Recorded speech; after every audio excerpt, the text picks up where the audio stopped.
Monsieur le président, monsieur le ministre, mes chers collègues, notre groupe CRCE-K a considéré opportun qu'un échange puisse avoir lieu sur cette question fondamentale de l'avenir du fret ferroviaire.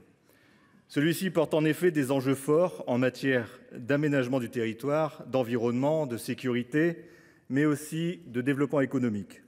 Or, la part modale de marchandises transportées par le rail n'est que de 10% aujourd'hui et nous le voyons bien, l'enjeu est donc de taille.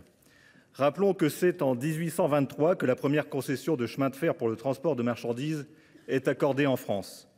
La part du fret ferroviaire augmente ensuite, pas à pas, avec l'extension du réseau sur l'ensemble du territoire national, atteignant 73% de la part modale en 1948. Un vrai maillage territorial, organisé, optimisé, efficace, existait alors. Il y a eu ensuite, et notamment depuis les années 70, une conjonction d'éléments comme de choix politiques qui ont malheureusement amenuisé fortement la capacité du rail au profit du tout routier. Les logiques de rentabilité court-termiste l'ont ainsi et malheureusement emporté.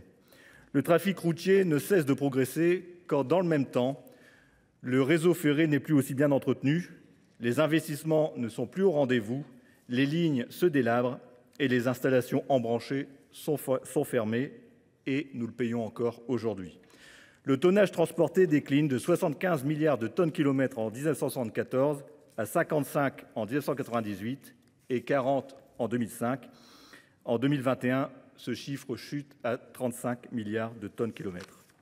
La part modale du fret ferroviaire est de 10% en France, je l'ai dit, contre 18% en Allemagne, 32% en Autriche, 35% en Suisse, pour ne citer que quelques exemples. Alors que le transport routier, quant à lui, représente encore 87% du transport de marchandises.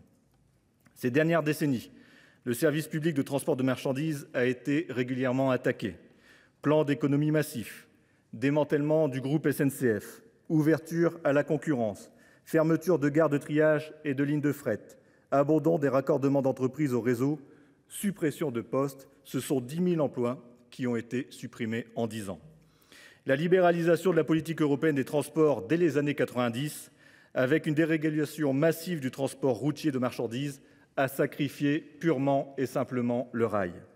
À cela s'ajoute le pacte ferroviaire de 2018 qui fragmente le service public du rail ou le plan de discontinuité qui fragilise le transport public de marchandises et sur lequel l'intersyndicale demande si légitimement un moratoire. Pour autant, aujourd'hui, beaucoup s'accordent sur le développement du fret ferroviaire. La Convention citoyenne pour le climat de 2020 proposait le doublement de la part modale du fret d'ici à 2030.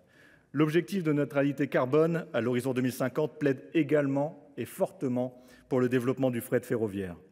À l'heure où les questions de dérèglement climatique imposent de prendre des mesures fortes, il est nécessaire de mettre en œuvre une politique de transport audacieuse. Parlons clair. Investir dans le fret, qui est le transport le moins polluant, et de loin, n'apparaît pas illusoire, bien au contraire. Un train, ce sont 50 camions en moins sur les routes.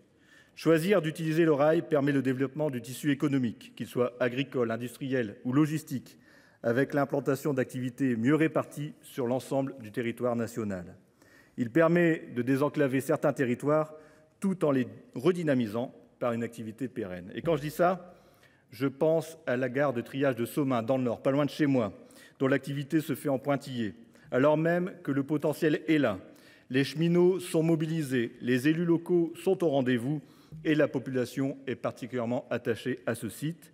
La gare de triage de Somain demande ainsi à être revitalisée plutôt qu'abandonnée. D'autant plus lorsqu'on sait que le canal Seine-Nord passera à quelques encablures, que l'ancienne base aérienne de Cambrai se développe et que le Dunkerquois va accueillir prochainement de nouvelles activités de grande ampleur. Permettez-moi une parenthèse quand je parle du Dunkerquois pour avoir une pensée pour ces 600 salariés d'ArcelorMittal, dont 180 à Dunkerque, dont le poste risque d'être supprimé d'un trait de plume, sans aucune considération, toute honte bue. Cette entreprise qui a obtenu 300 millions d'euros d'aide de l'État en 2023, cette entreprise qui verse 300 à 400 millions d'euros de dividendes chaque année, je pense, si nécessaire, que nous soyons mobilisés sur cette question majeure. Je ferme la parenthèse. La relance du fret ne passera que par des investissements conséquents, Monsieur le Ministre, bien loin des politiques d'austérité de ces dernières années. Une loi pluriannuelle de financement des infrastructures s'avère être un enjeu crucial. Il faut rénover et densifier le réseau. Il faut rendre le rail beaucoup plus attractif, plus performant que le transport routier, qui lui bénéficie d'avantages fiscaux, qui lui bénéficie d'aides financières disproportionnées et de l'absence de contribution au financement du réseau routier par les transporteurs, contrairement aux opérateurs ferroviaires. Il faut également convaincre les industriels par une fiscalité environnementale favorisant le report modal de la route vers le rail. Comme il est essentiel et urgent de repenser le modèle de financement des transports. La conférence nationale sur le financement des mobilités, Ambition France Transport, lancée en mai prochain, devra concrétiser cet objectif. En matière de financement, plusieurs pistes pourraient être explorées. Il y en a une que nous soumettons au débat et à la réflexion, et je pense qu'elle pourrait nous réunir, celle du fléchage des produits des concessions autoroutières en soutien au fret. Rappelons que les sociétés d'autoroutes ont récolté 40 milliards d'euros de plus que ce qui était prévu, et on parle même de surrentabilité. Ces chiffres ont d'ailleurs interpellé sur l'ensemble de ces bancs, et il y a eu en 2020 une commission d'enquête sénatoriale sur ce sujet. Il n'apparaît donc pas chimérique qu'une partie de ces bénéfices puisse être affectée au développement du rail.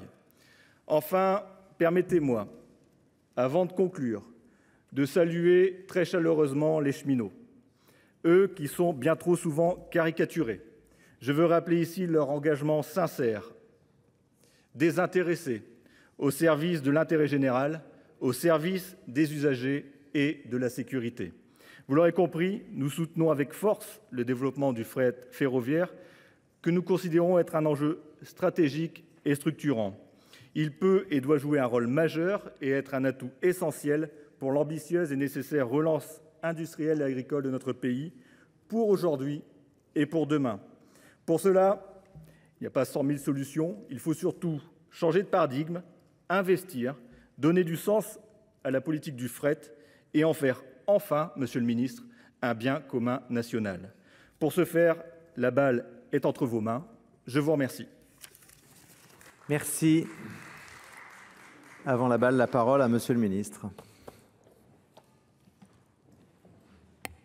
Merci Monsieur le Président Mandelli, Mesdames et Messieurs les sénateurs. Permettez-moi tout d'abord, Monsieur le Sénateur, de vous remercier pour l'organisation de ce débat. Remercier votre groupe. C'est pour moi l'occasion de venir au Sénat et vous savez que c'est toujours un plaisir que de revenir dans cette magnifique assemblée. Et puis c'est un sujet qui me tient particulièrement à cœur puisque nous avons eu l'occasion pendant des années d'en discuter dans notre commission du développement durable et de l'aménagement du territoire. Moi, ce que je souhaiterais très brièvement vous dire pour répondre à votre propos, et on aura l'occasion de le faire probablement à travers les différentes questions qui seront posées par nos collègues, vous avez évoqué le sujet de l'ouverture à la concurrence. Moi, j'aimerais rappeler que ce secteur du fret ferroviaire a été ouvert à la concurrence, vous l'avez dit, en 2006, en application des textes européens. Vous citez l'Allemagne en exemple sur ce sujet. Je vous rappelle que l'Allemagne est également ouverte à la concurrence. Donc, vous voyez qu'on peut réussir en fret ferroviaire tout en étant ouvert à la concurrence.